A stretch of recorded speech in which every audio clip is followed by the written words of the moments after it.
Сәлем баршаңызға, өте дәмді, жеңіл винегрет салатын дайындаймыз. Ең алдымен бір бас пиязымызды 4 бұрышты етіп турап аламыз.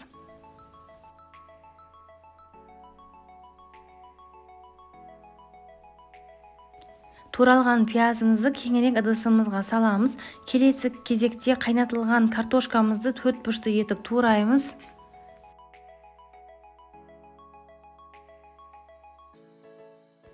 Қайнатылған қызылшамызды 4 бұрышты етіп турап шығамыз.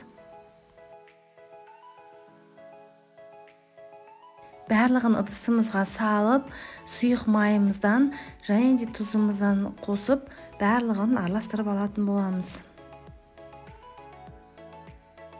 Салатымыз дайын болды. Егер сіздерге видео ұнаса лайк басып, пікір қалдыруды ұмытпаңыздар. Менің каналымда бұдан да басқа салаттардың рецепті бар. Кіріп қарап жасасаңыздар болады.